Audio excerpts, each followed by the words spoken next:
Praise God. എന്നെ കേൾക്കുന്ന എല്ലാവർക്കും കർത്താവായ യേശു ക്രിസ്തുവിൻ്റെ നാമത്തിൽ സ്നേഹവന്ദനങ്ങളെ അറിയിക്കട്ടെ. നമ്മളുടെ ബൈബിൾ പരമ്പരയിൽ ഉൽപ്പത്തി മുതൽ വെളിപ്പാട് വരെ പഠിക്കുന്നതിനുള്ള ലക്ഷ്യത്തോടു കൂടെയാണ് നമ്മൾ ഈ പാഠങ്ങൾ തുടരുന്നത്. ഇപ്പോൾ 24-ാമത്തെ പാഠമാണ് ഇന്ന് നമ്മൾ എടുക്കുന്നത്. കഴിഞ്ഞ ആഴ്ച 23-ാമത്തെ ലെസൺ എടുത്തു. അതായത് രാജാക്കന്മാരുടെ പുസ്തകം 11 വരെയുള്ളതായ അധ്യായങ്ങളാണ് കഴിഞ്ഞ ആഴ്ച നമ്മൾ എടുക്കുകയുണ്ടായത്. പ്രധാനമായി കഴിഞ്ഞ ആഴ്ച എടുത്തതായ പാഠം ഇസ്രായേലിലെ 3-ാമത്തെ രാജാവായ ശലോമോൻ്റെ ജീവിതത്തിൻ്റെ കാര്യങ്ങളെക്കുറിച്ചാണ് മെയിനായിട്ട് നമ്മൾ പഠിച്ചത്. 1-ാമത്തെ രാജാവ് ശൗൽ രാജാവ്. അവൻ ദൈവത്തിൻ്റെ വിളി കേട്ടു, എന്നാൽ അവസാനം വരെ വിശ്വസ്തയോടെ നിൽക്കുവാൻ അവന് സാധിച്ചില്ല, തിരികെ വരുവാനായിട്ട് അവന് സാധിച്ചില്ല എന്നുള്ളതൊരു വാസ്തവമാണ്.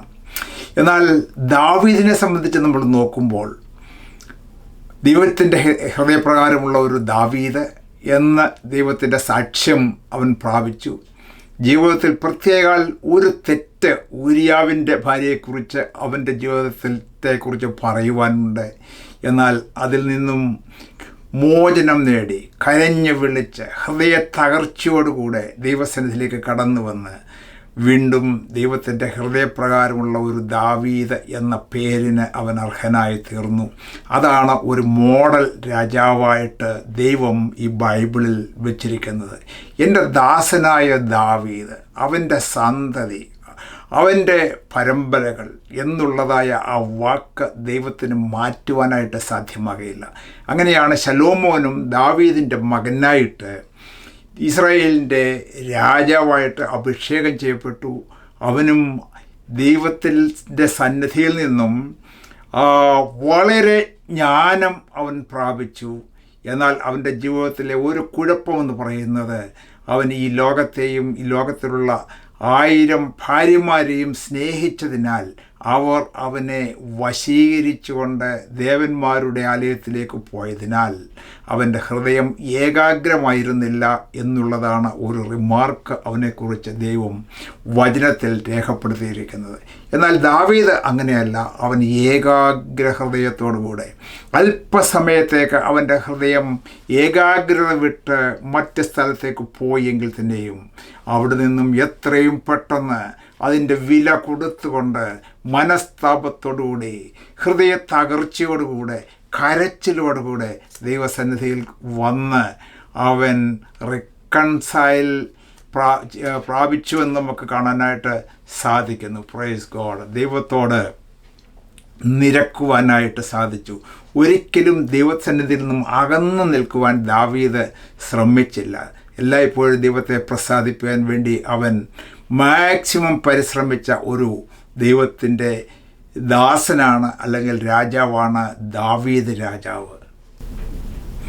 കഴിഞ്ഞ ആഴ്ചത്തെ ലെസൺ നമ്മൾ പഠിച്ചപ്പോൾ ഇന്നത്തെ കാലത്ത് വളരെ പ്രസക്തിയാർജിച്ച ഒരു വിഷയമാണ് ഈ മൊസാദ് എന്ന് പറയുന്നത്, ഇസ്രായേലിൻ്റെ ഇൻ്റലിജൻസ് ഡിപ്പാർട്ട്മെൻറ്റ് എന്ന് പറയുന്നത്.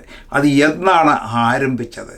മോശയുടെ കാലം മുതൽ തന്നെ ഈ കനാൻ ദേശം ഉറ്റുനോക്കുവാനായിട്ട് പോകുന്നതായ ആ സമയം മുതൽ തന്നെ ഈ ഇൻ്റലിജൻസ് ഡിപ്പാർട്ട്മെൻറ്റ് അവിടെ ഉണ്ടായിരുന്നു എന്ന് നമ്മൾക്ക് കാണാനായിട്ട് സാധിക്കും. തുടർന്ന് ഈ രാജാക്കന്മാരുടെ ജീവിതത്തിൻ്റെ ഭരണങ്ങളിൽ എല്ലാം തന്നെ ആ കാര്യം നമ്മൾക്ക് കാണുവാനായിട്ട് സാധിക്കും. പ്രത്യേകിച്ച് ഇങ്ങോട്ട് വരുമ്പോൾ ദാവീദ് തൻ്റെ മകനായ ശലോമോനെയും ആ കാര്യം ഓർപ്പിക്കുകയാണ്. തൻ്റെ കൂടെ വളരെ വിശ്വസ്തയോടുകൂടെ നിന്നിരുന്നതായ യോവാബ് എന്ന് പറയുന്നതായ ആ പടനായകനെ വിശ്വസിക്കരുത്. അവൻ എനിക്ക് ഇഷ്ടമില്ലാത്തതായ കാര്യം ചെയ്തു. 2 പേരെ അവൻ കൊലപ്പെടുത്തി. അവസരം കിട്ടിയാൽ നിനക്ക് അവനെ വിശ്വസിക്കുവാനായിട്ട് സാധ്യമല്ലാത്തത് കൊണ്ട് അവനെയും ഈ ലോകത്തിൽ നിന്ന് മാറ്റിക്കളയണം സമയം കിട്ടുമ്പോൾ എന്നാണ് പറയുന്നത്.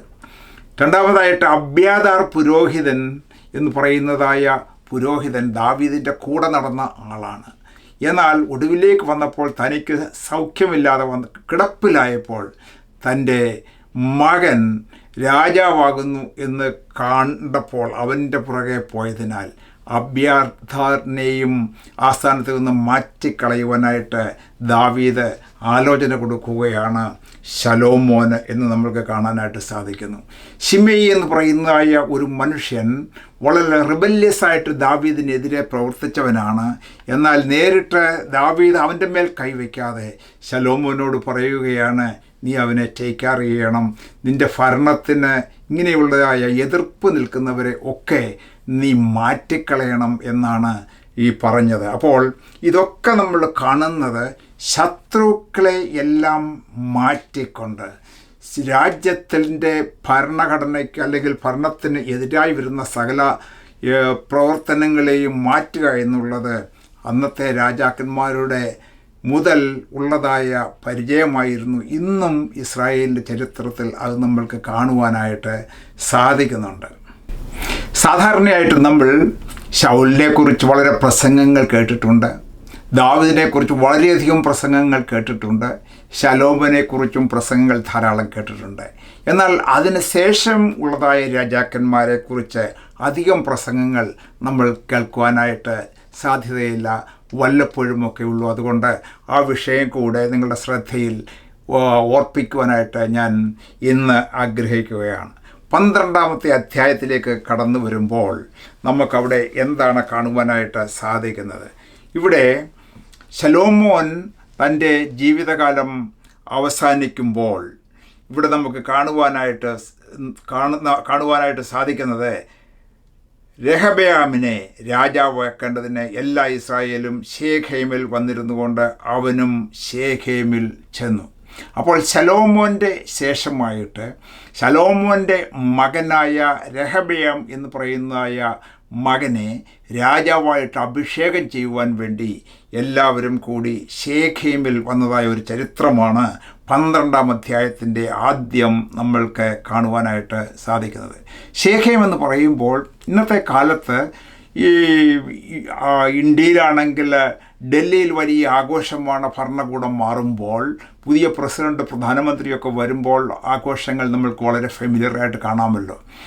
അതുപോലെ യുണൈറ്റഡ് സ്റ്റേറ്റ്സിൽ ആണെങ്കിൽ വാഷിങ്ടൺ DC-യിൽ, ബ്രിട്ടനിലാണെങ്കിൽ ലണ്ടൻ പട്ടണത്തിൽ ഒക്കെ ഈ ആഘോഷങ്ങൾ നമ്മൾക്ക് കാണുവാനായിട്ട് സാധിക്കുന്നത് പോലെ അന്നത്തെ കാലത്ത് ഇസ്രായേലിൻ്റെ ഒരു പ്രധാനമായ പട്ടണമായിരുന്നു, ഉത്സവ കേന്ദ്രമായിരുന്നു ഈ ശേഖേം എന്നുള്ളത്.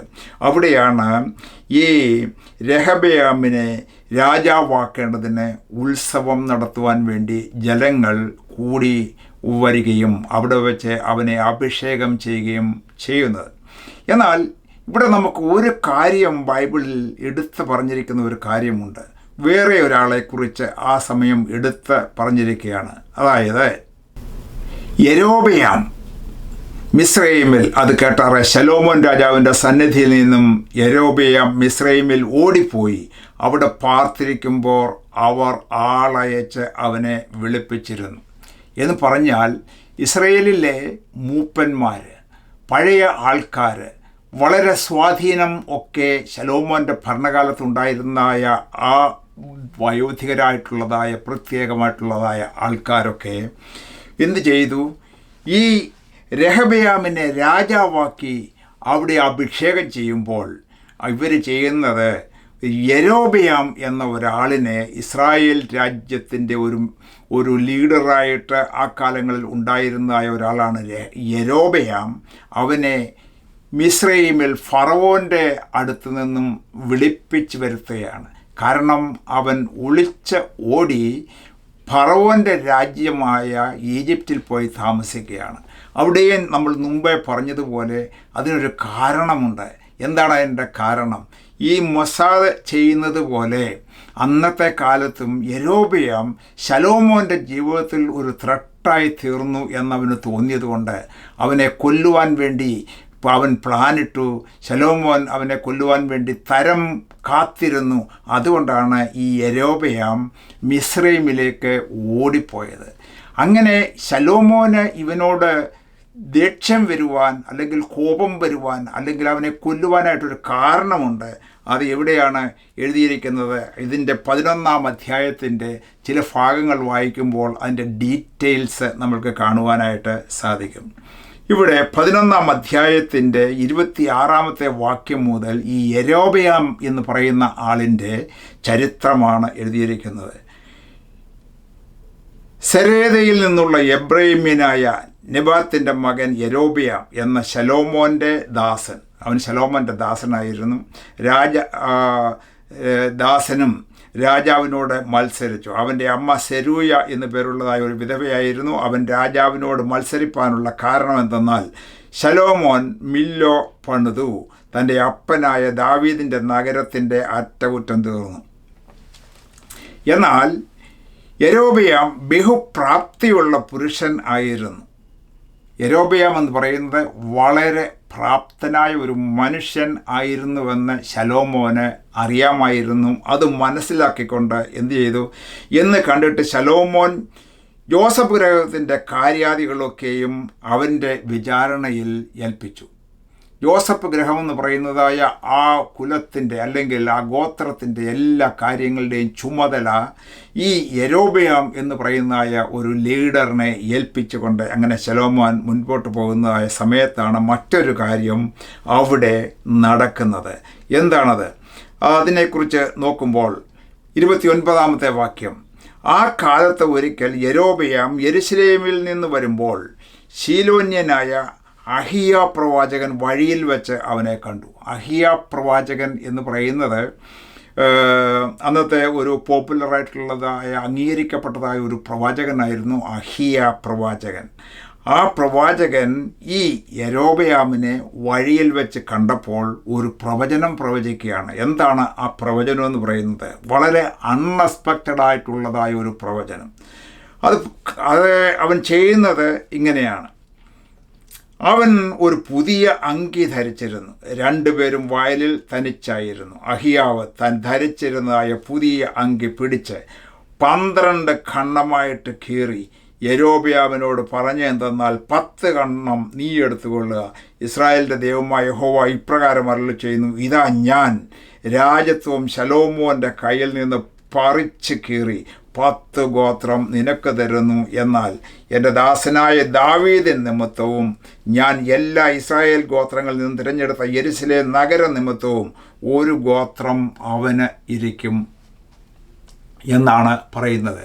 ശലോമോൻ ഏകാഗ്രമായിട്ട് ദൈവത്തെ സേവിക്കാഞ്ഞത് കാരണം അവിടെ നിന്ന് തന്നെ പ്രശ്നം ആരംഭിക്കുകയാണ്. ദൈവത്തിൻ്റെ പ്രസാദം അവനിൽ നിന്ന് മാറിയിട്ട് ദൈവം മറ്റൊരു തീരുമാനമെടുക്കുകയാണ്. കേവലം ഈ ദാവീദ് രാജാവിൻ്റെ കുലത്തിൽ നിന്ന് അല്ലാത്തതായ യൊരോബെയാം എന്ന് പറഞ്ഞതായ കേവലം ഒരു ലീഡറായിട്ട് വർക്ക് ചെയ്യുന്നതായ അവനെ ഈ അഹിയ പ്രവാചകൻ കാണുമ്പോൾ അവനത് കാര്യങ്ങൾ മനസ്സിലാകത്തക്കവണ്ണം തൻ്റെ കയ്യിലുള്ളതായ ഒരു അങ്കി വലിച്ചു കീറുന്നു. എഗെയിൻ അത് വലിച്ചു കീറുന്നു. അത് 12 കഷണമാക്കി തീർക്കുന്നു. 12 കഷണം എന്ന് പറയുമ്പോൾ 12 ഗോത്രങ്ങളെ പ്രതിനിധീകരിക്കുന്നതാണ്.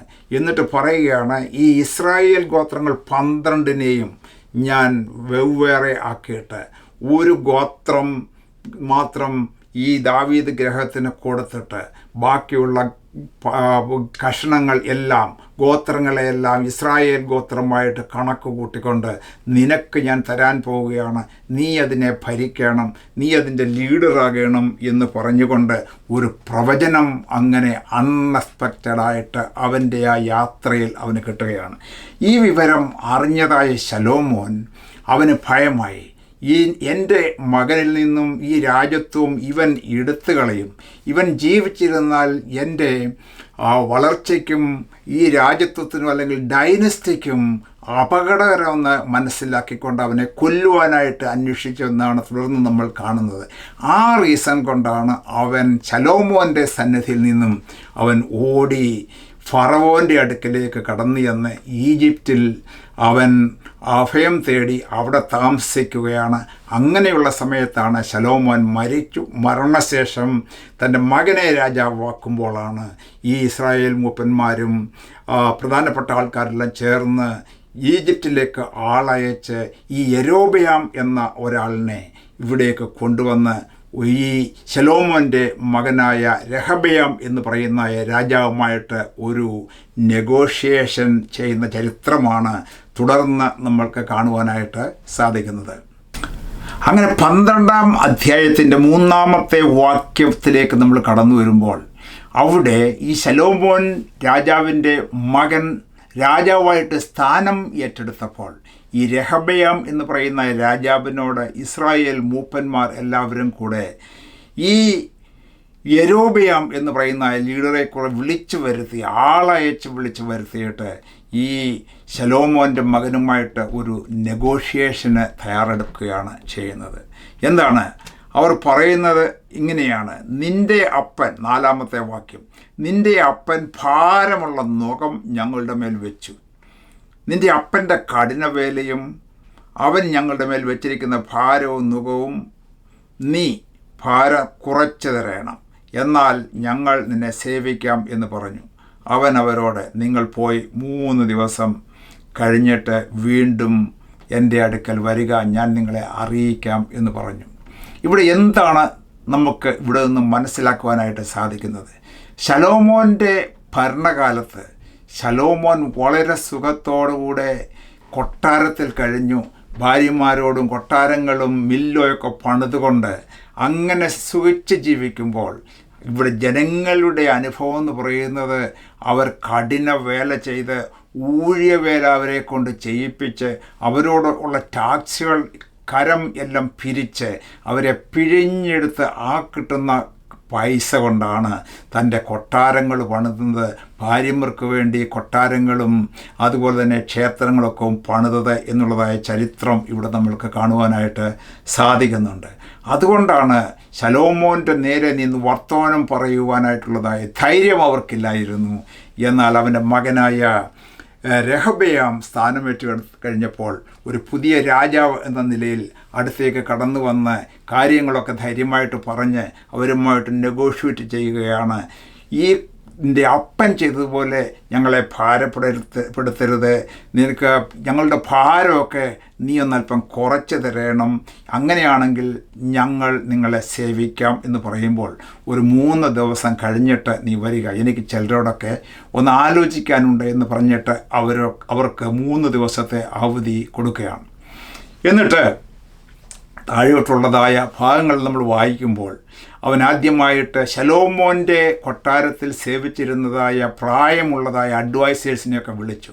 എന്നിട്ട് ചോദിക്കുകയാണ്, ഇങ്ങനെ കുറേ പേർ ഇസ്രായേൽ രാജ്യത്ത് നിന്നും ഗോത്രങ്ങളിൽ നിന്നും വന്നിട്ട് എന്നോട് ഇങ്ങനെ പറഞ്ഞു, അവരുടെ ഭാരം കുറയ്ക്കണം, അവരുടെ കഠിനവേലയൊക്കെ ഭയങ്കരമാണ്, അത് കുറച്ച് കൊടുക്കണം എന്നുള്ള ഒരു അപ്പീലാണ് എനിക്ക് തന്നിരിക്കുന്നത്, നമ്മൾ എന്താണ് ചെയ്യേണ്ടതെന്ന് പറഞ്ഞപ്പോൾ ഈ വയോധികരായിട്ടുള്ളതായ ശലോമോൻ്റെ കൊട്ടാരത്തിൽ സേവിച്ചിരുന്നതായ അഡ്വൈസേഴ്സ് പറഞ്ഞു, നീ അങ്ങനെ ചെയ്യണം, അവരുടെ ഭാരം കുറയ്ക്കണം, അല്പം ആശ്വാസകരമായ വർക്കുകളൊക്കെ അവർക്ക് കൊടുക്കണം, അവരെ വളരെയധികമായിട്ട് വേല ചെയ്യിപ്പിച്ച് പ്രയാസപ്പെടുത്തരുത്, അങ്ങനെയാണെങ്കിൽ അവരുടെ ജീവപര്യന്തം മുഴുവൻ അവർ നിങ്ങളെ സേവിച്ച് നിൻ്റെ അടിമകളായിട്ട് അല്ലെങ്കിൽ നിൻ്റെ ജനമായിട്ട് തന്നെ നിന്നുകൊള്ളും എന്ന് ഉള്ള ഉറപ്പാണ് അവർ അഡ്വൈസായിട്ട് കൊടുക്കുന്നത്. എന്നാൽ ഈ രഹബെയാം വീണ്ടും ഒരു സെക്കൻഡ് ഒപ്പീനിയൻ എടുക്കുകയാണ്. അതിനുവേണ്ടി രഹബെയാമിൻ്റെ കൂട്ടുകാരായിട്ടുള്ള ചെറുപ്പക്കാരെ, പുതിയ അഡ്വൈസേഴ്സിനെയൊക്കെ ഒന്ന് വിളിച്ചു. എന്നിട്ടിങ്ങനെ പറഞ്ഞു, ഇങ്ങനെയുള്ളതായ ഒരു കൂട്ടർ നമ്മുടെ അടുക്ക വന്നിട്ടുണ്ട്, ഇതുപോലെയുള്ളതായ ഡിമാൻഡാണ് പറഞ്ഞിരിക്കുന്നത്, ഞാൻ എന്താണ് അവർക്ക് മറുപടി കൊടുക്കേണ്ടത്? 3 ദിവസം കഴിയുമ്പോൾ ഇവർ എൻ്റെ അടുക്കൽ വരും, ഞാൻ എന്ത് മറുപടി കൊടുക്കണം? അപ്പോൾ പറയുന്നതായ ആലോചന അവർ പറയുന്നത്, നീ പറയേണ്ടത് എൻ്റെ അപ്പൻ ചെയ്തതിനേക്കാൾ കൂടുതലായിട്ടുള്ളതായ കഠിന വേല നിങ്ങളെ കൊണ്ട് ചെയ്യിപ്പിക്കുവാനായിട്ടാണ് ഞാൻ ആഗ്രഹിക്കുന്നത് എന്നാണ് അവർ പറയുന്നത്. എൻ്റെ ചെറുവിരൽ, 11-ാമത്തെ വാക്യം, എൻ്റെ ചെറുവിരൽ എൻ്റെ അപ്പൻ്റെ അരയേക്കാൾ വണ്ണമുള്ളതായിരിക്കും. എൻ്റെ അപ്പൻ നിങ്ങളുടെ മേൽ ഭാരമുള്ള നുകം വെച്ചിരിക്കെ ഞാൻ നിങ്ങളുടെ നുകത്തിന് ഭാരം കൂട്ടും. അല്പം പോലും ആശ്വാസമില്ലാത്ത വചനം. അവരെ ഒന്നുകൂടെ ദേഷ്യം പിടിപ്പിക്കുന്നതായ വചനമാണ് പറയുന്നത്.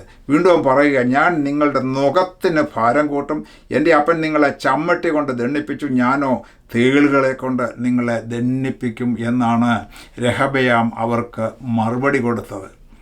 എന്ന് പറഞ്ഞാൽ യാതൊരു ദാക്ഷിണ്യവുമില്ല, നിങ്ങളെ എൻ്റെ അടിമയായിട്ട് ഞാൻ കീപ്പ് ചെയ്ത് നിങ്ങളെ ദണ്ഡിപ്പിച്ച് നിങ്ങളെ വർക്ക് ചെയ്ത് എൻ്റെ അപ്പൻ ചെയ്തതിനേക്കാൾ കൂടുതൽ പ്രയാസം നിങ്ങളുടെ ജീവിതത്തിൽ അനുഭവിച്ച് നിങ്ങളോട് ഈ കരവും നികുതിയും ഒക്കെ പിരിച്ച് എൻ്റെ കാര്യങ്ങൾ നടത്തുവാനായിട്ടാണ് ഞാൻ തീരുമാനിച്ചിരിക്കുന്നത്, നിങ്ങൾക്ക് പോകാമെന്ന് പറഞ്ഞ് അവരെ പറഞ്ഞു വിടുന്നതായ അവസ്ഥയാണ് അവിടെ നമ്മൾക്ക് കാണുന്നത്. എന്നാൽ തുടർന്ന് നമ്മൾ നോക്കുമ്പോൾ എന്താണ് സംഭവിച്ചത്? ഈ ഇസ്രായേൽ ഗോത്രങ്ങൾ എന്ന് പറയുന്നതായ ആ വടക്കൻ രാജ്യങ്ങൾ എല്ലാം കൂടെ ചേർന്ന് അവരെല്ലാവരും കൂടെ ചേർന്ന് പറയുകയാണ്, നീ ഈ യെരുശലേമിൽ വാണോ, യഹൂദ ഗോത്രവുമായിട്ട് നീ അവിടെ ഇരുന്നു, ബാക്കിയുള്ള ഞങ്ങളെല്ലാവരും ഞങ്ങളുടെ കാര്യങ്ങൾ നോക്കിക്കോളാം, ഞങ്ങളുടെ രാജാവായിട്ട് ഈ യെരോബെയാം എന്ന ഞങ്ങളുടെ ലീഡറിനെ ഞങ്ങൾ എടുക്കുകയാണ് എന്ന് പറഞ്ഞിട്ട് അവർ ആ തീരുമാനം അറിയിച്ചിട്ട് അങ്ങനെ മുൻപോട്ട് പോകുന്നു. അവർ അവിടേക്ക് പോയി അവരുടെ സ്വന്തമായിട്ടുള്ള ഒരു രാജ്യം രൂപീകരിക്കുന്നു. അതാണ് ഇസ്രായേൽ അല്ലെങ്കിൽ നോർത്തേൺ കിങ്ഡം എന്ന് പറയുന്നത്.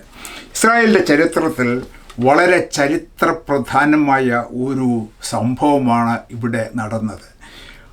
ഇവിടെ ദാവീദ് രാജാവ് വളരെ ബന്ധപ്പെട്ടാണ് ഈ ഗോത്രങ്ങളെല്ലാം ഒരുമിച്ച് കൂട്ടി ശൗലിൻ്റെ കയ്യിൽ നിന്നും ഭരണവും ഏറ്റെടുത്തുകൊണ്ട് ചുറ്റുപാടുള്ള രാജ്യങ്ങളെല്ലാം കീഴ്പ്പെടുത്തിക്കൊണ്ട് വലിയ ഒരു സാമ്രാജ്യം അവിടെ സ്ഥാപിച്ചത്.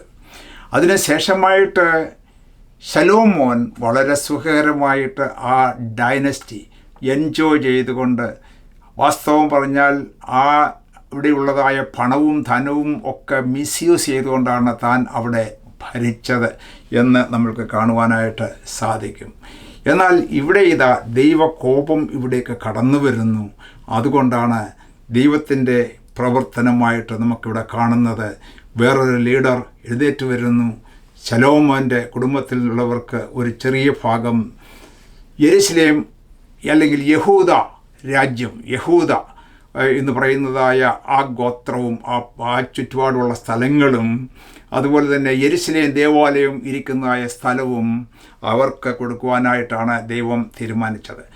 എന്നാൽ നോർത്തേൺ കിങ്ഡം എന്ന് പറയുന്നതായുള്ള മറ്റുള്ള ഗോത്രങ്ങളെല്ലാം ചേർന്ന് ഈ യെരോബെയാം എന്ന് പറയുന്നതായ മറ്റൊരു രാജാവിൻ്റെ കൈക്കീഴിലേക്ക് ആയിത്തീരുന്നു. അങ്ങനെ ഈ കിങ്ഡം രണ്ടായിട്ട് വിഭജിക്കപ്പെടുന്നത് ചരിത്രത്തിലെ ഒരു വലിയ സംഭവമായിരുന്നു.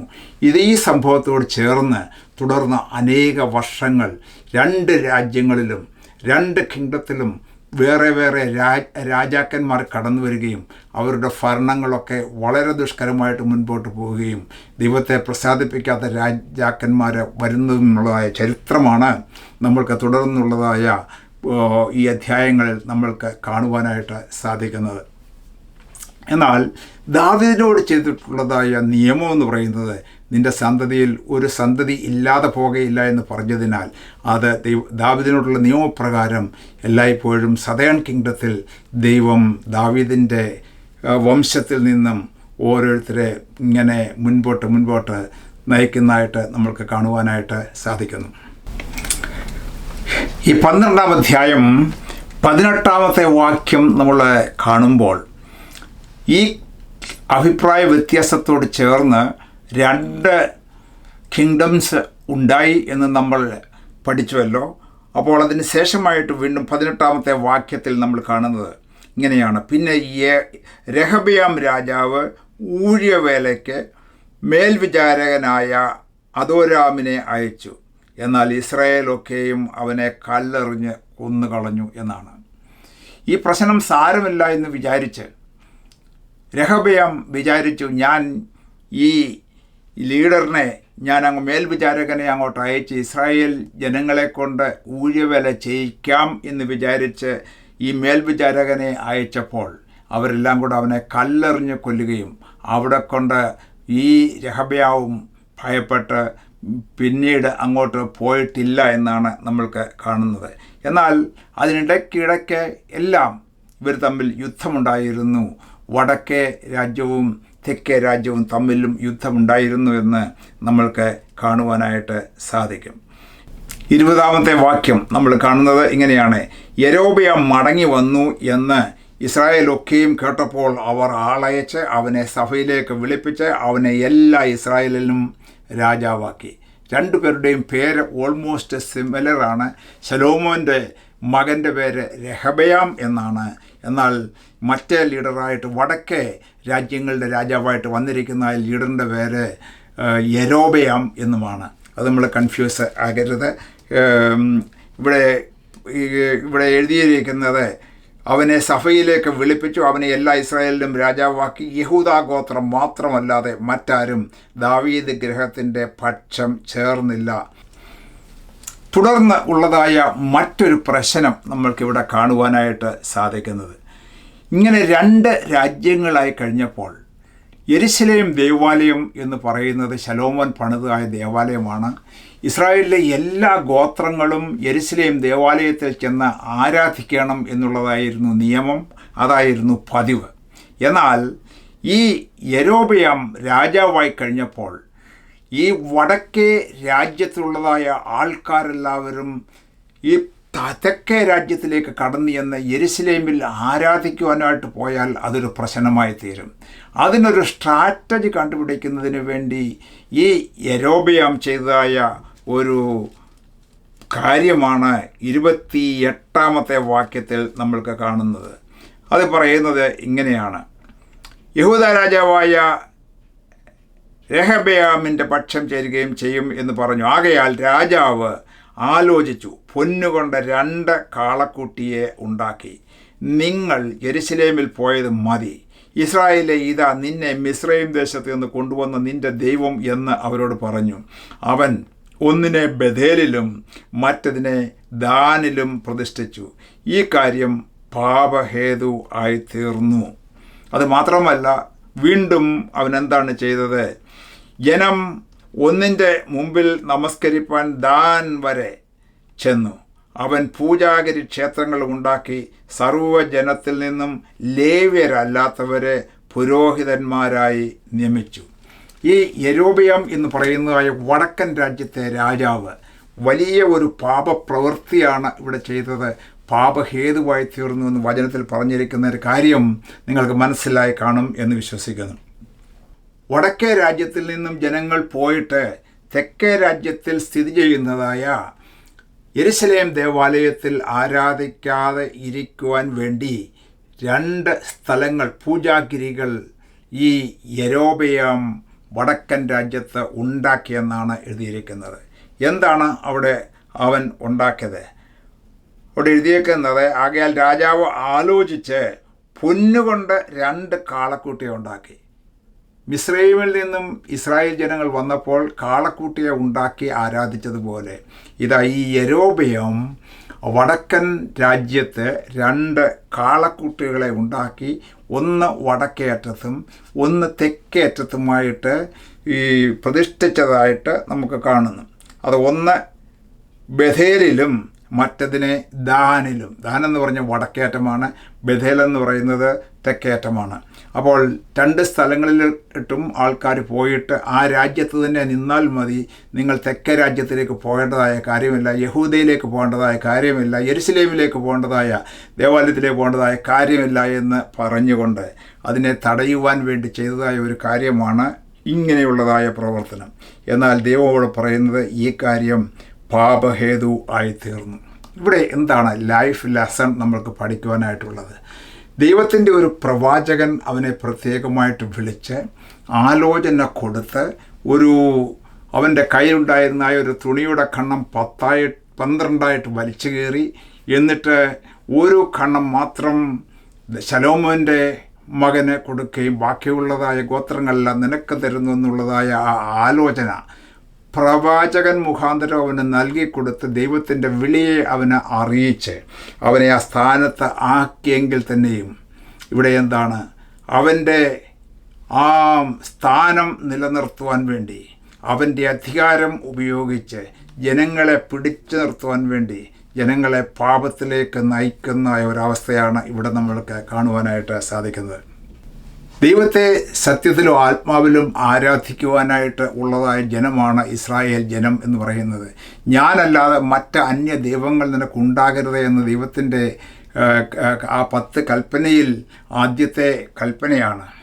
എന്നാൽ ഇവിടെ അന്ന് മിസ്രൈമിൽ നിന്ന് വന്നതായ ജനത്തിൻ്റെ മുമ്പിൽ അഹരോൻ ഈ മിസ്രൈമിലെ ഒരു കാളക്കുട്ടിയെ ഉണ്ടാക്കി കൊടുത്തതുപോലെ ഇവിടെ വീണ്ടും അവൻ ആരംഭിക്കുകയാണ്. ജനങ്ങളെ പിടിച്ചു നിർത്തുവാൻ വേണ്ടി, സത്യാരാധനയിലേക്ക് പോകുന്നത് തടയുവാൻ വേണ്ടി പിടിച്ചു നിർത്തി അത് പാപഹേതുവായി തീർന്നു എന്ന് ദൈവത്തിൻ്റെ റിമാർക്ക് വചനത്തിൽ എഴുതിയിരിക്കുകയാണ്.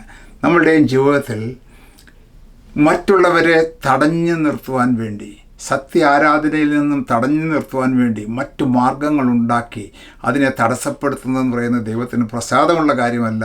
നമ്മളുടെ ജീവിതത്തിൽ എല്ലായ്പ്പോഴും ദൈവത്തെ പ്രസാദിപ്പിച്ചുകൊണ്ട് ജീവിക്കണം. അഥവാ ആരാധനാ സ്ഥലങ്ങൾ ഉണ്ടാക്കുകയാണെങ്കിൽ തന്നെ സത്യത്തിൽ ആരാധിക്കുന്നതായ യഹോവയുടെ നാമത്തിലുള്ളതായ ആരാധനാ സ്ഥലമായിരുന്നു അവനവിടെ പണിയേണ്ടത്, അല്ലാതെ കാളക്കുട്ടികളെ അല്ലായിരുന്നു. അതൊരു വിഗ്രഹമായിരുന്നു. വിഗ്രഹാരാധനയിലേക്ക് ജലത്തെ നയിക്കുന്നതായതിൻ്റെ ഒരു ആരംഭമായിട്ടാണ് അവിടെ ഈ യൊരോബെയാം രാജാവ് കാണിക്കുന്നതായ പ്രവർത്തനം എന്ന് നമ്മൾ മനസ്സിലാക്കണം. 13-ാമത്തെ അധ്യായത്തിലേക്ക് നമ്മൾ കടന്നു വരുമ്പോൾ ഈ യൊരോബെയാം രാജാവ് തൻ്റെ വടക്കേ രാജ്യത്തിൽ ചെയ്തതായ ചില പ്രവർത്തനങ്ങളെ എടുത്തു പറഞ്ഞിരിക്കുകയാണ് ദൈവത്തിൻ്റെ ആലയത്തിലുള്ളതായ ആരാധനയോടുള്ളതായ ബന്ധത്തിൽ. അത് ഇങ്ങനെയാണ് വായിക്കുന്നത്. യൊരോബെയാം ധൂപം കാട്ടുവാൻ പീഠത്തിനരികെ നിൽക്കുമ്പോൾ തന്നെ ഒരു ദൈവപുരുഷൻ യഹോവയുടെ കൽപ്പനയാൽ യഹൂദയിൽ നിന്നും ബേഥേലിലേക്ക് വന്നു. അവൻ യഹോവയുടെ കൽപ്പനയാൽ യാഗപീഠത്തോട്, യാഗപീഠമേ യാഗപീഠമേ, യഹോവ ഇപ്രകാരം അരുളി ചെയ്യുന്നു, ദാവീദ് ഗൃഹത്തിന് യോശിയാവ് എന്നു പേരുള്ള ഒരു മകൻ ജനിക്കും. അവൻ നിൻ്റെ മേൽ ധൂപം കാട്ടുന്ന പൂജാഗിരി പുരോഹിതന്മാരെ നിൻ്റെ മേൽ വെച്ച് അറുക്കുകയും മനുഷ്യാസ്തികളെ നിൻ്റെ മേൽ ചൂടുകയും ചെയ്യും എന്ന് വിളിച്ചു പറഞ്ഞു. അപ്പോൾ ഒരു പ്രവചന ഭാഗം ഈ ദൈവപുരുഷൻ യഹൂദയിൽ നിന്നും വന്നിട്ട് വിളിച്ച് പറയുകയാണ്. പ്രത്യേകിച്ച് യാഗപീഠത്തോട്, ദൈവത്തിന് പ്രസാദമില്ലാത്തതായ ഈ യാഗപീഠം കണ്ടുകൊണ്ട് ആ പ്രവാചകൻ വിളിച്ച് പ്രവചിക്കുകയാണ്, ഇങ്ങനെ ഫ്യൂച്ചറിൽ സംഭവിക്കും എന്ന്. എന്നിട്ട് 3-ാമത്തെ വാക്യം പറയുന്നത്, അവൻ അന്ന് ഒരു അടയാളവും കൊടുത്തു. ഈ അടയാളം എന്ന് പറയുന്നത് ഈ ഇസ്രായേൽ ജനത്തിൻ്റെ ഒരു പ്രത്യേകതയാണ്. അവർക്ക് അടയാളം കാണണം. എന്തെങ്കിലും കാര്യങ്ങൾ വിശ്വസിക്കണമെങ്കിൽ പഴയ നിയമത്തിൽ അവർക്ക് ഒരു അടയാളം കാണണമായിരുന്നു. അത് ഒരു പ്രത്യേകതയായിരുന്നു. അതുകൊണ്ടാണ് ഇത് ഒരു അടയാളമായിട്ട് കൊടുക്കുന്നത്.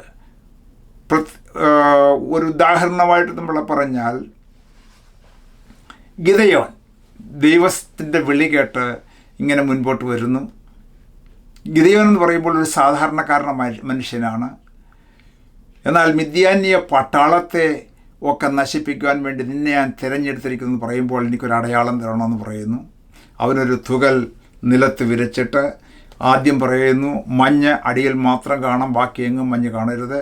പിന്നീട് രണ്ടാമത് ഒരടയാളം കൂടെ ചോദിക്കുന്നു, മഞ്ഞ് ബാക്കി എല്ലായിടത്തും കാണണം, ഈ തുകലിൽ കാണരുത്, ഇതൊരടയാളമാണ്. അങ്ങനെ അടയാളങ്ങൾ എന്ന് പറയുന്നത് ഈ ഇസ്രായേലിൻ്റെ ഒരു പ്രത്യേകതയായിരുന്നു. അങ്ങനെയാണ് അന്ന് ഒരു അടയാളം ഇവന് കൊടുത്തത്. എന്താണ്? ഇതാ ഈ യാഗപീഠം പിളർന്ന് അതിന്മേലുള്ളതായ ചാരം തൂകിപ്പോകും, ഇത് യഹോവ കൽപ്പിച്ച അടയാളം എന്ന് പറഞ്ഞു. ദൈവപുരുഷൻ ബഥേലിലെ യാഗപീഠത്തിന് വിരോധമായി വിളിച്ചു പറഞ്ഞ വചനം യൊരോബെയാം രാജാവ് കേട്ടപ്പോൾ അവൻ യാഗപീഠത്തിങ്കൽ നിന്ന് കൈ നീട്ടി അവനെ പിടിപ്പീൻ എന്ന് കൽപ്പിച്ചു. ഈ പ്രവാചകൻ ഇങ്ങനെ യാഗപീഠത്തെക്കുറിച്ചുള്ളതായ പ്രവചനം ഇവിടെയുള്ളതായ യൊരോബെയാമിനോട് പറഞ്ഞപ്പോൾ യൊരോബെയാം ഒരു രാജാവെന്ന നിലയിൽ അവനോട് ഭയങ്കരമായ ദേഷ്യമുണ്ടായി. എന്നിട്ട് പറയുകയാണ്, അവൻ്റെ കൈ നീട്ടിയിട്ട് പറയുകയാണ്, അവനെ പിടിപ്പീൻ, അവനെ പിടിക്കുവാൻ കൊല്ലുവാൻ വേണ്ടി എന്ന് പറയുന്നതായ ആ രാജകൽപ്പനയാണ് അവിടെ നമുക്ക് കാണാനായിട്ട് സാധിക്കുന്നത്. എന്നാൽ അവിടെ എന്താണ് സംഭവിച്ചത്? അതാണ് ഇമ്പോർട്ടൻ്റ് ആയിട്ടുള്ള കാര്യമെന്ന് പറയുന്നത്. യൊരോബെയാം രാജാവ് കേട്ടപ്പോൾ അവൻ യാഗപീഠത്തിങ്കിൽ നിന്ന് കൈ നീട്ടി അവനെ പിടിപ്പീനെന്ന് കൽപ്പിച്ചു. എങ്കിലും അവൻ്റെ നേരെ നീട്ടിയ കൈ വരണ്ടു പോയിട്ട് തിരികെ മടക്കുവാൻ കഴിവില്ലാതെയായിപ്പോയി. ആ നീട്ടിയ കൈ തിരിച്ചെടുക്കുവാനായിട്ട് കഴിവില്ലാതെ അവിടെ വരണ്ടു പോയതായിട്ടാണ് നമുക്ക് ഇവിടെ കാണുവാനായിട്ട് സാധിക്കുന്നത്. ദൈവപുരുഷൻ യഹോവയുടെ കൽപ്പനയാൽ കൊടുത്തിരുന്ന അടയാളപ്രകാരം യാഗപീഠം പിളർന്ന് ചാരം യാഗപീഠത്തിൽ നിന്ന് തൂകിപ്പോയി. അവിടെ ആ അടയാളം സംഭവിക്കുകയും ചെയ്തു. ആ സമയത്ത് രാജാവ് ദൈവപുരുഷനോട്, നീ നിന്റെ ദൈവമായ യഹോവയോട് കൃപയ്ക്കായി അപേക്ഷിച്ച് എൻ്റെ കൈ മടങ്ങുവാൻ തക്കവണ്ണം എനിക്ക് വേണ്ടി പ്രാർത്ഥിക്കണമെന്ന് പറഞ്ഞു. ദൈവപുരുഷൻ യഹോവയോട് അപേക്ഷിച്ചു. എന്നാൽ രാജാവിൻ്റെ കൈ മടങ്ങി മുമ്പിലത്തെ പോലെ ആയി. ഇവിടെ രാജാവിൻ്റെ കൈ വരണ്ടിരിക്കുകയാണ്. പുറകോട്ട് മടക്കുവാനായിട്ട് സാധിക്കുന്നില്ല. യാതൊരു വിധമായ ഫ്ലെക്സിബിലിറ്റിയും ഇല്ല. ഇങ്ങനെ പാവ പോലെ നിൽക്കുകയാണ്. എന്നാൽ ആ സമയത്താണ് ദൈവത്തിൻ്റെ ഈ പ്രവർത്തനം ഈ രാജാവിന് മനസ്സിലായപ്പോൾ ഈ പ്രവാചകൻ്റെ മുമ്പിൽ താണിട്ട് പറയുകയാണ്, നിൻ്റെ ദൈവമായ യഹോവയോട് പ്രാർത്ഥിക്കണം എൻ്റെ കൈയൊന്ന് സൗഖ്യമാക്കുവാൻ വേണ്ടി എന്ന്. അപ്പോഴും പ്രവാചകൻ്റെ ദൈവം എന്ന് മാത്രമാണ് പറയുന്നത്. എൻ്റെ ദൈവമെന്നോ അല്ലെങ്കിൽ ദൈവത്തോട് പാപം ചെയ്തു എന്നുള്ള അനുതാപം ഒന്നുമില്ല. അവിടെ പറയുന്നത് നിൻ്റെ ദൈവത്തോട് നീ പ്രാർത്ഥിക്കണം എൻ്റെ കൈയൊന്ന് നേരെയാകുവാൻ വേണ്ടി എന്നുള്ളതാണ്. എന്നാൽ ആ പ്രവാചകൻ അവൻ്റെ വാക്ക് കേൾക്കുകയും അവന് വേണ്ടി പ്രാർത്ഥിക്കുകയും പണ്ട് ഫറവോനോട് വേണ്ടി പ്രാർത്ഥിച്ചപ്പോൾ ദൈവം പ്രാർത്ഥന കേട്ട് കാര്യങ്ങളൊക്കെ നേരെയാക്കിയതുപോലെ ഈ യൊരോബെയാമിൻ്റെ കൈയും ആ വരണ്ട കൈ പഴയ സ്ഥിതിയിലേക്ക് ആകുവാനായിട്ട് ഇടയായിത്തീർന്നു. ഇവിടെ നമുക്കൊരു കാര്യം മനസ്സിലാക്കണം. ദൈവത്തിൻ്റെ വചനം എന്ന് പറയുന്നത് നമ്മളെ റിസ്റ്റോർ ചെയ്യുന്നതായ വചനമാണ്.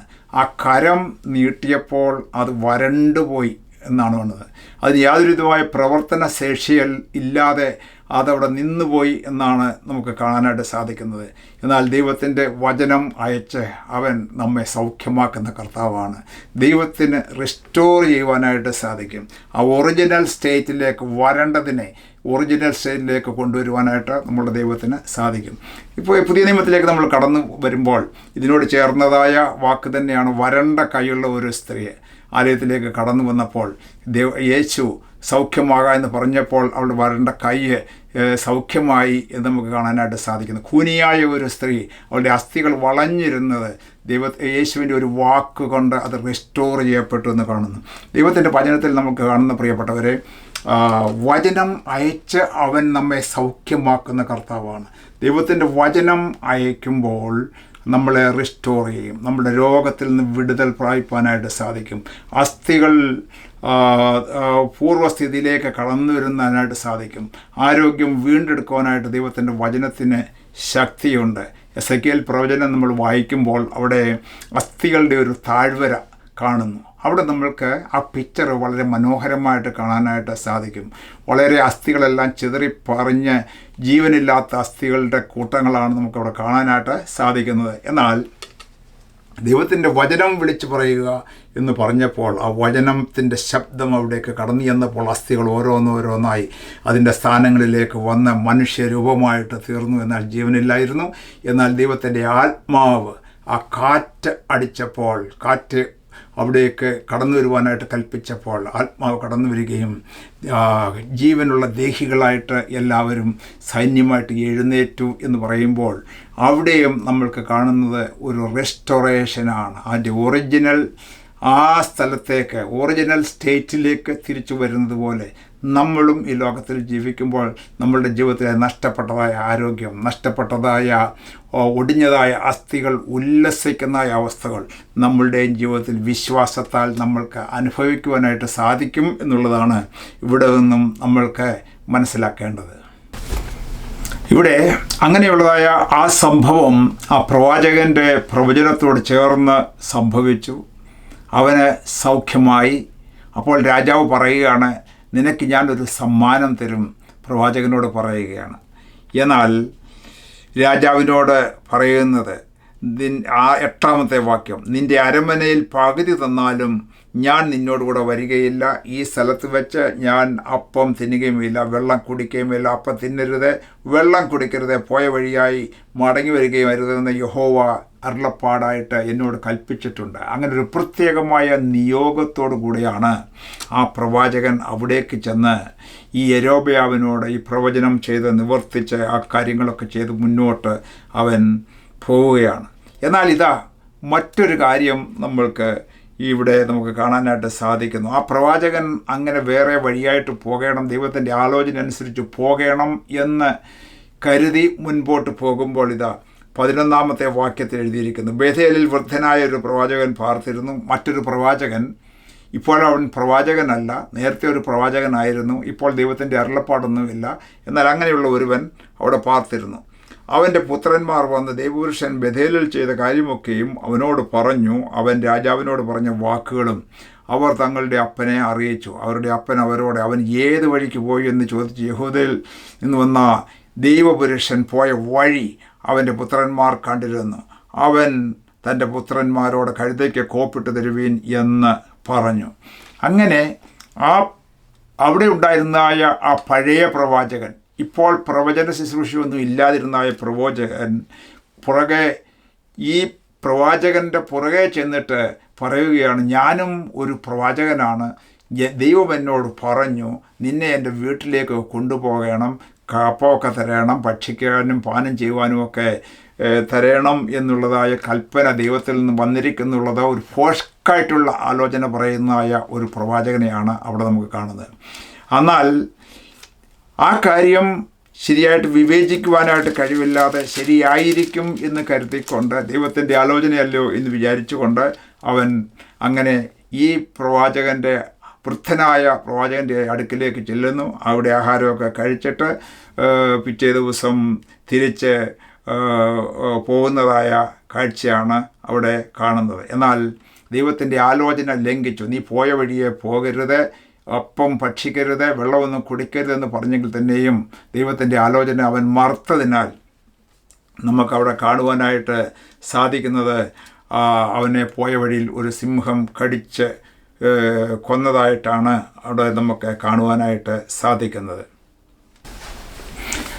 അടുത്തതായിട്ട് 14-ാം അധ്യായത്തിലേക്ക് നമ്മൾ കടന്നു വരുമ്പോൾ അവിടെ യൊരോബെയാമിൻ്റെ മറ്റൊരു അനുഭവമാണ് ഇവിടെ എഴുതിയിരിക്കുന്നത്. 14-ാമത്തെ അധ്യായം അത് തുടങ്ങുന്നത് ഇങ്ങനെയാണ്. ആ കാലത്ത് യൊരോബെയാമിൻ്റെ മകനായ അബിയാവ് ദീനം പിടച്ച് കിടപ്പിലായി. ഈ യൊരോബെയാം എന്ന് പറയുന്ന വടക്കൻ രാജ്യത്തിലെ രാജാവിൻ്റെ മകൻ അബിയാവ് ദീനം പിടിച്ച് കിടപ്പിലായി. യൊരോബെയാം തൻ്റെ ഭാര്യയോട് ഒരു കാര്യം പറഞ്ഞു, നീ യൊരോബെയാമിൻ്റെ ഭാര്യ എന്ന് ആരും അറിയാതെ വണ്ണം വേഷം മാറി ശീലോവിലേക്ക് പോകണം. ഈ ജനത്തിന് ഞാൻ രാജാവാകും എന്ന് എന്നോട് പറഞ്ഞ അഹിയ പ്രവാചകൻ അവിടെ ഉണ്ടല്ലോ. നിൻ്റെ കയ്യിൽ 10 അപ്പവും കുറേ അടകളും എടുത്ത് ഒരു തുരുത്തി തേനും എടുത്ത് അവൻ്റെ അടുക്കൽ ചെല്ലുക. കുട്ടിയുടെ കാര്യം എന്താകുമെന്ന് അവൻ നിന്നെ അറിയിക്കും എന്ന് പറഞ്ഞു. ഇവിടെ യൊരോബെയാമിന് പഴയ ഓർമ്മയുണ്ട്. അവൻ ശലോമോൻ്റെ ദാസനായിട്ട് ഇരിക്കുമ്പോഴാണ് ഈ അഹിയ പ്രവാചകനാണ് തന്നോട് പറഞ്ഞത്, തൻ്റെ കയ്യിലുള്ളതായ തുണിക്കഷ്ണങ്ങൾ 12 കീറിക്കഴിഞ്ഞതിന് ശേഷമായിട്ട് യഹൂദ ഗോത്രം ഒഴിച്ച് ബാക്കിയെല്ലാം നിന്നെ ഏൽപ്പിച്ച് നിന്നെ എൻ്റെ രാജാവാക്കുമെന്ന് പറഞ്ഞതായ ആ പ്രവാചകൻ്റെ വാക്ക് അവൻ ഇപ്പോൾ ഓർക്കുകയാണ്. ആ പ്രവാചകൻ്റെ അടുക്കൽ ചെന്നാൽ എൻ്റെ മകനായ അബിയാവ് ഇപ്പോൾ ദിനം പിടിച്ച് കിടക്കുന്നു, അവൻ എന്ത് ഭവിക്കുമെന്നുള്ളത് എൻ്റെ ആ പ്രവാചകന് പറയുവാനായിട്ട് സാധിക്കും എന്നുള്ളതായൊരു വിശ്വാസം അവനുണ്ട്. എന്നാൽ ഒരു പ്രശ്നമെന്ന് പറഞ്ഞാൽ നീ വേഷം മാറി അവൻ്റെ അടുക്കിലേക്ക് ചെല്ലണം. ഞാൻ നിന്നെ അയച്ചെന്നറിയരുത്, നീ എൻ്റെ ഭാര്യയാണെന്നും അവൻ അറിയരുത്. അങ്ങനെ അറിയാതെ വേഷം മാറി അവൻ്റെ അടുക്കലേക്ക് ചെന്നിട്ട് കാര്യം എങ്ങനെയെങ്കിലും സാധിക്കുവാനായിട്ട് നോക്കണം എന്നാണ് ഇവിടെ ഈ യൊരോബെയാം അഡ്വൈസ് ചെയ്ത് തൻ്റെ ഭാര്യയെ ഈ അഹിയ പ്രവാചകൻ്റെ അടുക്കിലേക്ക് അയക്കുകയാണ്, സമ്മാനവും കൊടുത്തുകൊണ്ട്. അവിടെ വായിക്കുന്നത്, എന്നാൽ അഹിയാവിൻ്റെ വാർദ്ധക്യ നിമിത്തം കണ്ണ് മങ്ങിയിരുന്നു. കണ്ണ് തീരെ കാണുവാനായിട്ട് കഴിവില്ലായിരുന്നു, കണ്ണ് മങ്ങിയിരുന്ന വാർദ്ധക്യത്തിലായിരിക്കുന്നതായ അഹിയ പ്രവാചകനാണ് അവിടേക്ക് ഈ യൊരോബെയാമിൻ്റെ ഭാര്യ വേഷം മാറിയിട്ട് കടന്നു ചെല്ലുകയാണ്. എന്നാൽ യഹോവ അഹിയാവോട്, യൊരോബെയാമിൻ്റെ ഭാര്യ തൻ്റെ മകനെക്കുറിച്ച് നിന്നോട് ചോദിപ്പാൻ വരുന്നു, അവൻ ധ്യാനമായി കിടക്കുന്നു, നീ അവളോട് ഇന്നിന്ന പ്രകാരം സംസാരിക്കണം, അവൾ അകത്ത് വരുമ്പോൾ അന്യ സ്ത്രീയുടെ ഭാവം നടിക്കും എന്ന് അരുളി ചെയ്തു. അവൾ വാതിൽ കടക്കുമ്പോൾ അവളുടെ കാലച്ച അഹിയാവ് കേട്ടിട്ട് പറഞ്ഞെന്നാൽ, യൊരോബെയാമിൻ്റെ ഭാര്യയെ അടുത്ത് വരിക, നീ ഒരു അന്യ സ്ത്രീ എന്ന് നടിക്കുന്നത് എന്തിന്? കഠിന വർത്തമാനം നിന്നെ അറിയിപ്പാൻ എനിക്ക് നിയോഗമുണ്ട്. ഒരു പ്രവാചക ഭാഷയാണ് ഇവിടെ നമ്മൾക്ക് കേൾക്കുവാനായിട്ട് അല്ലെങ്കിൽ കാണുവാനായിട്ട് സാധിക്കുന്നത്. ഇവിടെ അഹിയ പ്രവാചകൻ്റെ അടുക്കിലേക്ക് പ്രത്യേകിച്ച് താൻ വാർദ്ധക്യത്തിലായിരിക്കുന്നു, കണ്ണൊന്നും കാണുവാനായിട്ട് സാധ്യമാകുകയില്ല, അങ്ങനെ കണ്ണ് കാണുവാൻ പാടില്ലാതെ ഇരിക്കുന്ന അവസരത്തിൽ ഈ യൊരോബെയാമിൻ്റെ ഭാര്യ വേഷം മാറി അകത്തേക്ക് ചെന്നുവെങ്കിൽ തന്നെയും ആ കയറി ചെല്ലുന്നതിന് മുമ്പായിട്ട് ദൈവം തൻ്റെ ദാസനായ അഹിയ പ്രവാചകന് ഈ കാര്യങ്ങൾ വെളിപ്പെടുത്തിയിരിക്കുന്നു. ആ വെളിപ്പാട് എന്താണെന്ന് അറിയിക്കുവാൻ എനിക്ക് നിയോഗമുണ്ട്. നിയോഗം എന്ന് പറഞ്ഞാൽ ഒരു പ്രവചന ഭാഷയാണ്. ദൈവത്തിൽ നിന്നും നിയോഗം പ്രാപിച്ചിട്ട് ധൈര്യത്തോടെ ആ കാര്യം പ്രസ്താവിക്കുന്ന വേണ്ടി അല്ലെങ്കിൽ ചെയ്യുവാൻ വേണ്ടി ദൈവത്തിൽ നിന്നും നിയോഗം പ്രാപിച്ചു കഴിഞ്ഞാൽ അതിനെക്കുറിച്ച് ആരെക്കുറിച്ചും ഒരു ഭയവും കൂടാതെ ആ കാര്യം നിവർത്തിക്കുവാനായിട്ട് സാധിക്കും. അതാണ് ദൈവത്തിൻ്റെ നിയോഗമെന്ന് പറയുന്നത്. ദൈവം നിയോഗിച്ച് അയച്ചിട്ടുള്ളതായ എല്ലാ കാര്യങ്ങളും സാധിച്ചിട്ടുണ്ട്. ദൈവം നിന്നെ ഒരു കാര്യം നിയോഗിച്ചാൽ അത് ദൈവത്തിൻ്റെ നിയോഗമാണെന്ന് ഏറ്റെടുത്തുകൊണ്ട് അത് പറയുകയോ പ്രവർത്തിക്കുകയോ പോവുകയോ ചെയ്താൽ അതിനൊരിക്കലും പ്രശ്നമുണ്ടാകുകയില്ല. ദൈവം അതിനുവേണ്ടിയുള്ള വഴികളെ തുറക്കും എന്നുള്ളതാണ് ആ നിയോഗം എന്നുള്ളതായ വാക്കിൽ നിന്നും ഉള്ളതായ അർത്ഥം. അതേസമയം നമ്മുടെ സ്വന്തം പ്രവൃത്തിയിൽ ദൈവത്തിൻ്റെ ആലോചന കൂടാതെ പോയാൽ, ദൈവത്തിൻ്റെ നിയോഗമില്ലാതെ ഓരോ കാര്യങ്ങൾ ചെയ്താൽ അത് വിജയത്തിലേക്ക് കടന്ന് വരികയില്ല എന്നുള്ളതും അതിൻ്റെ മറ്റൊരു വശമായിട്ടാണ് നമ്മൾ മനസ്സിലാക്കേണ്ടത്. ഇവിടെ 14-ാമത്തെ അധ്യായം നമ്മൾ വായിക്കുമ്പോൾ ആ കാലത്ത് എന്ന് പറയുമ്പോൾ യൊരോബെയാം പാപം ചെയ്തതായ ആ കാലത്ത് പ്രവാചകൻ്റെ അടുത്തേക്ക് കടന്നു ചെല്ലുമ്പോൾ പ്രവാചകൻ പറയുന്നത്, ഒരു കഠിന വർത്തമാനം നിന്നെ അറിയിപ്പാൻ എനിക്ക് നിയോഗമുണ്ട്. പാപം ചെയ്ത് ദൈവസന്നിധിയിൽ ഹൃദയം കടുപ്പിച്ചുകൊണ്ട് മുൻപോട്ട് പോകുന്നതായ ജനത്തോട് അല്ലെങ്കിൽ മനുഷ്യനോട് ദൈവത്തിൻ്റെ കഠിനമായ വർത്തമാനം പറയുവാൻ ദൈവത്തിൻ്റെ ദാസന്മാരെ ചിലപ്പോൾ നിയോഗിച്ചയക്കും എന്നുള്ളതും നമ്മൾ ഇവിടെ നിന്നും മനസ്സിലാക്കേണ്ടതായ കാര്യമാണ്. 14-ാം അധ്യായത്തിൻ്റെ 12-ാമത്തെ വാക്യത്തിൽ നമ്മൾ നോക്കുമ്പോൾ പ്രവാചകൻ അതിൻ്റെ ആൻസർ ക്ലിയറായിട്ട് പറയുന്നുണ്ട്. അഹിയ പ്രവാചകൻ പറയുകയാണ്, നിൻ്റെ കുട്ടി മരിച്ചു പോകും. വളരെ ക്ലിയർ കട്ടായിട്ട് തന്നെ പറയുകയാണ്. തലമുറയെല്ലാം തന്നെ നശിച്ചു പോകും ദൈവത്തിനോട് പാപം ചെയ്തത് മൂലം എന്ന് പറയുകയാണ്. മറ്റൊരു രാജാവിനെ നിനക്ക് പകരമായിട്ട് എഴുന്നേൽപ്പിക്കും എന്ന് അവിടെ പറയുന്നു. എന്നിട്ട് 20-ാമത്തെ വാക്യം നമ്മൾ കാണുന്നത്, 22 വർഷം യൊരോബെയാം രാജാവായി വാണു, അവൻ്റെ മകനായ നാദാബ് അവന് പകരം രാജാവായി എന്ന് എഴുതിയിരിക്കുന്നു. എന്നിട്ട് യെരുശലേമിൽ രെഹബെയാം 17 സംവത്സരം വാണു. രെഹബെയാം എന്ന് പറയുന്നത് ശലോമോൻ്റെ മകനാണ്. ശലോമോൻ്റെ മകനായ രെഹബെയാം യെരുശലേമിൽ രാജാവായിട്ട് വാണത് 17 സംവത്സരമാണ്. 14-25 പറയുന്നത്, രെഹബെയാം രാജാവിൻ്റെ 5-ാം ആണ്ടിൽ മിസ്രയീം രാജാവായ ശീശക്ക് യെരുശലേമിനെ ആക്രമിച്ചു. ആലയത്തിനും ഭണ്ഡാരത്തിൻ്റെലും ആ സകലം കവർന്നുകൊണ്ടുപോയി എന്നാണ് പറയുന്നത്. അപ്പോൾ രെഹബെയാം രാജാവായി കഴിഞ്ഞപ്പോൾ ശലോമോൻ പണിതായ ആ ദേവാലയത്തിലും അവൻ്റെ ഭണ്ഡാരങ്ങളിലുമുള്ളതായ എല്ലാ പൊന്നുകൊണ്ടുള്ള വസ്തുക്കളും വിലപിടിപ്പുള്ള വസ്തുക്കളും എല്ലാം കവർന്നുകൊണ്ട് മിസ്രയീം രാജാവായ ശീശക്ക് രെഹബെയാമിൻ്റെ കയ്യിൽ നിന്നും കൊണ്ടുപോയി എന്നാണ് എഴുതിയിരിക്കുന്നത്. അപ്പോൾ ദൈവത്തിൽ ആശ്രയം വയ്ക്കാതെ മുൻപോട്ട് പോയതായ ഒരു തലമുറയാണ് അവിടെ കാണുന്നത്. ദൈവകോപമാണ് അവിടെ നമുക്ക് കാണുവാനായിട്ട് സാധിക്കുന്നത്. എന്നാൽ ദൈവം ആ രാജ്യങ്ങളെ ഒക്കെ ശിക്ഷിക്കുന്നതായിട്ടും ഉള്ളതായ കാര്യമാണ് നമ്മൾക്ക് കാണുവാനായിട്ട് സാധിക്കുന്നത്. 14:30 പറയുന്നത് രഹബയാവും അതുപോലെ തന്നെ യൊരോബയാവും തമ്മിൽ ജീവപര്യന്തം യുദ്ധം ഉണ്ടായിരുന്നു എന്നാണ്. പ്രിയപ്പെട്ടവരെ, ഇന്നത്തെ നമ്മുടെ ലെസണിൽ നിന്നും എന്താണ് നമ്മൾക്ക് മനസ്സിലാക്കുവാനായിട്ടുള്ളത്?